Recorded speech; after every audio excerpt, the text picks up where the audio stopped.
जय जगन्नाथ फ्रेंड्स आज वीडियो आपण बहुत ही खास रही आपणकर आर्थिक उन्नति प्रगति ये वीडियो को कम से कम थरुटे निश्चय शेष पर्यंत देखंतो। आज वीडियो जानिबा पवित्र राखी पूर्णिमा दिन यही उपाय को निश्चय करंतो। आपणकर भाग्य चमकी उठिब, बंद रहिथिबा भाग्यर ताला खोली जिव एवं जेकोसी कार्य आपनको सफलता मिलु नथिला ताहा मिलिबाकु लागिब। सब क्षेत्र रे आपण जययुक्त हेबाकु लागिबे। देखंतो जेकोसी पूर्णिमा तिथि माता लक्ष्मी को समर्पित अटे।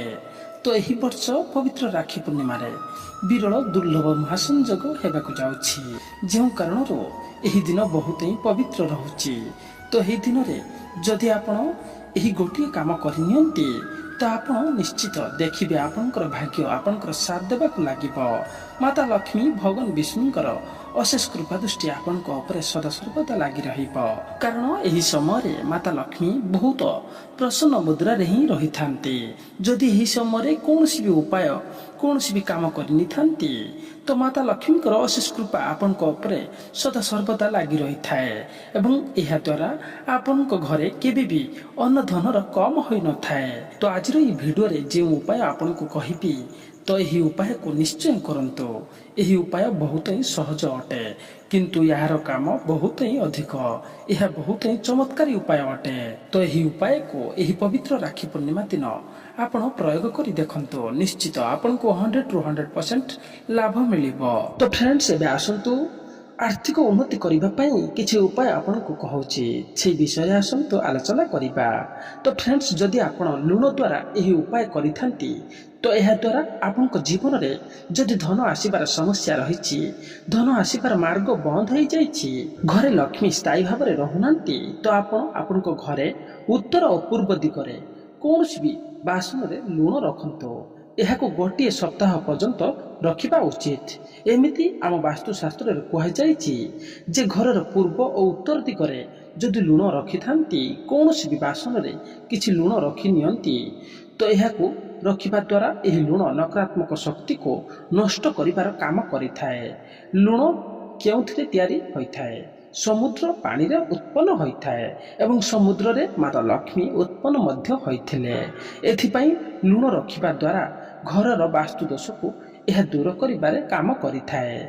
नंबर 2 जो डबारे आपण अट्टा रखुछंती सेथिरे 5टी तुलसी पत्र रखि पारिबे।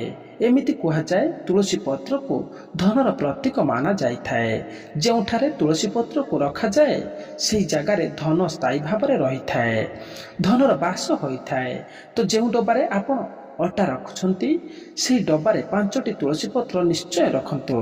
जदि आपण चाहुछंती आपनकर आध्यात्मिक उन्नति हेउ तेबे 5टी तुलसी पत्र डबारे रखंतो बा अट्टा पेशिबा समय 5टी तुलसी पत्र को पकाई पेशिकी से अट्टा को खातु।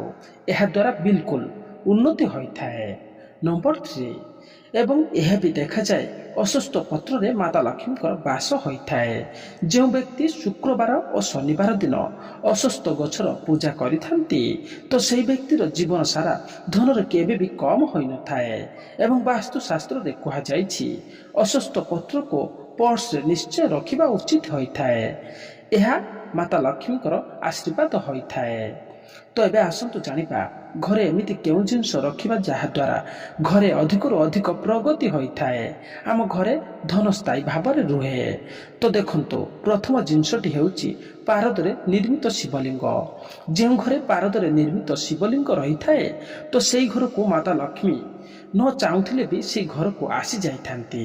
यह परे श्रीजंत्र को माता लक्ष्मी को हृदय स्वरूप कहा जाए। श्रीजंत्र जदि आपन घरे स्थापित करिथांती तो आपण जानि नियंतो माता लक्ष्मी को स्थापित करिछंती। तो एथिपई लाल कपड़ा रे घरर पूजा स्थान रे स्थापित करंतो एवं एहार पूजा निश्चय करंतो। जंत्र रे बहुत ही पावर रही थाए। प्राचीन समय जंत्रर निर्माण जंत्रर प्रयोग बहुत हेउथिला। यह परे तांत्रिक वस्तु हेउची दक्षिणावर्ती शंख।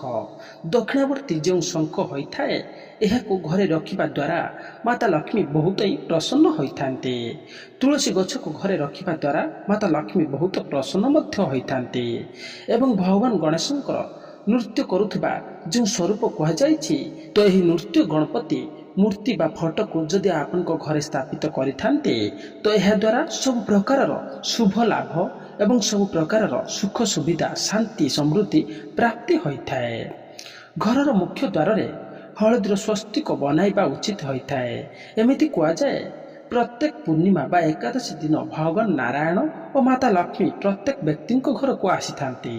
ଯଦି ଆପଣ ଘରର ମୁଖ୍ୟ ଦ୍ୱାରରେ ହଳଦୀରେ ସ୍ୱସ୍ତିକ ବନାଇଥାନ୍ତି ଏକାଦଶୀରେ ମଧ୍ୟ ବନାଇ ପାରିବେ ବା ପୂର୍ଣ୍ଣିମା ତିଥିକୁ ବନାଇ ନିଅନ୍ତୁ, କିନ୍ତୁ ଏହାକୁ ପ୍ରତ୍ୟେକ ପୂର୍ଣ୍ଣିମା ତିଥିକୁ ବା ଏକାଦଶୀ ତିଥିରେ ବନାଇବା ଉଚିତ ହୋଇଥାଏ। ଏହାଦ୍ୱାରା ମାତା ଲକ୍ଷ୍ମୀ ସେହି ଗୃହରେ ସ୍ଥାୟୀ ଭାବରେ ରହିଥାନ୍ତି। ଏବଂ ଘରର ମୁଖ୍ୟ ଦ୍ୱାରରେ ଗୋଟିଏ ଲୋଟା ଜଳ ନିଶ୍ଚୟ ରଖନ୍ତୁ। ଏମିତି ମାନାଯାଏ ଘରର ମୁଖ୍ୟ ଦ୍ୱାରରେ ଆପଣଙ୍କୁ ଯଦି ଗୋଟିଏ ଲୁଟା ଜଳ ଏବଂ ସେଥିରେ ଗୋଟିଏ ଗୋଲାପ ପକାଇକି ରଖିଥାନ୍ତି ତ ମାତା ଲକ୍ଷ୍ମୀ ବହୁତ ହିଁ ପ୍ରସନ୍ନ ହୋଇଥାନ୍ତି। ଆଉ ଏକ ଅନ୍ତିମ ଉପାୟ କହୁଛି, ଏହି ଉପାୟ ଆପଣଙ୍କ ପାଇଁ ବହୁତ ହିଁ ରାମବାଣ ପରି କାମ କରିବ, ବହୁତ ଫାଇଦା ଦେବ ଏବଂ ମାତା ଲକ୍ଷ୍ମୀ ସ୍ଥାୟୀ ଭାବେ ରହିବେ। ସୁପାରି ତ ସୁପାରିକୁ ଭଗବାନ ଗଣେଶଙ୍କ ପ୍ରତୀକ ମାନାଯାଏ। ଆମେ ଯେବେ ପୂଜାପାଠ କରିଥାଉ ସେଥିରେ ସୁପାରିକୁ ପ୍ରୟୋଗ କରିଥାଉ। ଏମିତି ବି ମାନାଯାଏ ସୁପାରିକୁ ଅଭିମନ୍ତ୍ରିତ କରାଯାଏ। ଯେଉଁ ବି ଦେବତାଙ୍କ ମନ୍ତ୍ର ଦ୍ୱାରା ମନ୍ତ୍ରିତ କରାଯାଏ ସେହି ଦେବତାଙ୍କ ଶକ୍ତି ଆସିଯାଇଥାଏ, ସେହି ଦେବତାଙ୍କର ସମସ୍ତ ଶକ୍ତି ଆସିଯାଇଥାଏ। ତ ସୁପାରିକୁ ଯଦି ଆପଣ ଆପଣଙ୍କ ଡାହାଣ ହାତରେ ରଖିଥାନ୍ତି ପୁରୁଷ ଲୋକ ଏବଂ ସେହି ସୁପାରିକୁ ଡାହାଣ ହାତରେ ରଖି ଓಂ ଗଂ ଗଣପତାୟ ନମଃ ଏହି ପ୍ରକାରର ମନ୍ତ୍ରକୁ ଯଦି ଜପ କରିଥାନ୍ତି 1008 ଥର ତ ଭଗବାନ ଗଣେଶଙ୍କର ସମସ୍ତ ଶକ୍ତି ଆସିଯାଇଥାଏ। ଲକ୍ଷ୍ମୀଙ୍କ ମନ୍ତ୍ର ଯଦି ଆପଣ ଜପ କରିଥାନ୍ତି ଓಂ ଶ୍ରୀଂ ଶ୍ରୀଏ ନମଃ ତ ମା ଲକ୍ଷ୍ମୀଙ୍କ ଶକ୍ତି ଆସିଯାଇଥାଏ। ଓಂ ନମୋ ଭଗବତେ ବାସୁଦେବାୟ ଏହି ମନ୍ତ୍ରର ଜପ କରିଥାନ୍ତି ତ ଭଗବାନ ନାରାୟଣଙ୍କ ଶକ୍ତି ଆସିଯାଇଥାଏ। ଓଂ ଦୁଂ ଦୁର୍ଗାୟ ନମଃ ଏହି ମନ୍ତ୍ରର ଯଦି ଜପ କରିଥାନ୍ତି ତ ମାତା ରାଣୀଙ୍କ ଶକ୍ତି ଆସିଯାଇଥାଏ। ତ ଆପଣ ଯେଉଁ ବି ଦେବୀ ଦେବତାଙ୍କୁ ବିଶ୍ୱାସ କରୁଛନ୍ତି ମାନୁଛନ୍ତି ଅଧିକ ଭଲ ପାଉଛନ୍ତି ତ ସେହି ଭଗବାନଙ୍କ ମନ୍ତ୍ରକୁ 1008 ଥର ଜପ କରନ୍ତୁ ସୁପାରିକୁ ହାତରେ ରଖିକି ଏବଂ ଧ୍ୟାନ ରଖିବେ ମନ୍ତ୍ର ଜପ କରିବା ପୂର୍ବରୁ ଗୋଟିଏ ଘିଅର ଦୀପ ଜଳାଇବା ଉଚିତ। ତ ଏହାପରେ ଗୋଟିଏ ଲାଲ କଲରର କପଡ଼ାରେ ରଖିକି ବାନ୍ଧି ନିଅନ୍ତୁ ଏବଂ ଏହାକୁ ଆପଣଙ୍କ ତେଜେରୀରେ ରଖନ୍ତୁ, ଧନ ରଖୁଥିବା ସ୍ଥାନରେ ରଖିଦିଅନ୍ତୁ। ଏମିତି ମାନାଯାଏ ସୁପାରି କୌଣସି ସାଧାରଣ ଜିନିଷ ହୋଇନଥାଏ। ଆମ ହିନ୍ଦୁ ଧର୍ମରେ ଯେତେବେଳେ ପୂଜା ପାଠ କରାଯାଏ ସେଥିରେ ସୁପାରିକୁ ପ୍ରୟୋଗ ଅଧିକରୁ ଅଧିକ କରାଯାଇଥାଏ। ସୁପାରି ବ୍ୟକ୍ତିର ଦୁର୍ଭାଗ୍ୟକୁ ନାଶ କରିବାର କାମ କରିଥାଏ। ବ୍ୟକ୍ତିର ଯଦି ଆଧ୍ୟାତ୍ମିକ ଉନ୍ନତି ହୋଇପାରୁନଥାଏ, ବ୍ୟକ୍ତିର ଜୀବନରେ ବାରମ୍ବାର ସମସ୍ୟା ଆସୁଛି ତ ଏହାକୁ ସୁପାରି ଦୂର କରିବାରେ କାମ କରିଥାଏ। ତ ଏଥିପାଇଁ ସୁପାରିକୁ ଦୁର୍ଭାଗ୍ୟ ନାଶ ମଧ୍ୟ କୁହାଯାଏ ଏବଂ ଏହା ଅଧିକରୁ ଅଧିକ ଆପଣଙ୍କ ଘରର ସୌଭାଗ୍ୟକୁ ବଢ଼ାଇବାରେ କାମ କରିଥାଏ।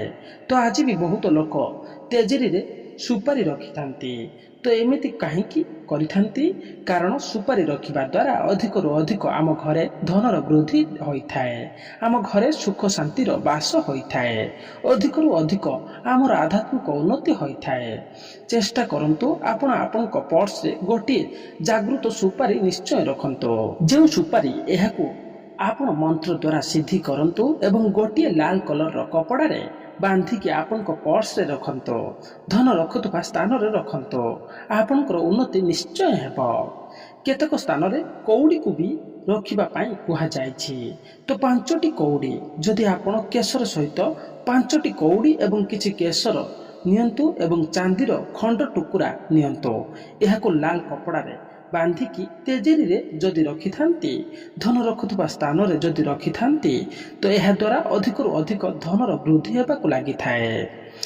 ସେହିପରି କଞ୍ଚା ହଳଦୀକୁ ବି ରଖିବା ଦ୍ୱାରା ପୂଜା ସ୍ଥାନରେ ରଖିବା ଦ୍ୱାରା, ଧନ ରଖୁଥିବା ସ୍ଥାନରେ ରଖିବା ଦ୍ୱାରା ଏବଂ ପର୍ସରେ ରଖିବା ଦ୍ୱାରା ବି ଅଧିକରୁ ଅଧିକ ଲକ୍ଷ୍ମୀ ପ୍ରାପ୍ତି ହୋଇଥାନ୍ତି।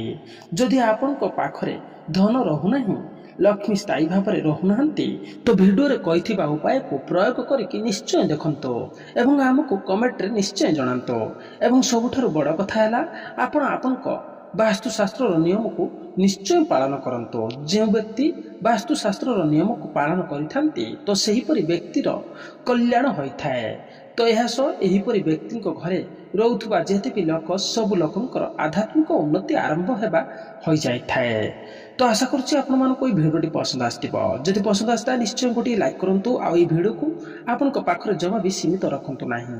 ଏହାକୁ ଯେତେ ପାରିବେ ବହୁମାତ୍ରାରେ ସେୟାର ମଧ୍ୟ କରନ୍ତୁ। ତେବେ ଫ୍ରେଣ୍ଡସ୍ ଭିଡ଼ିଓଟି ଦେଖିଥିବାରୁ ଧନ୍ୟବାଦ।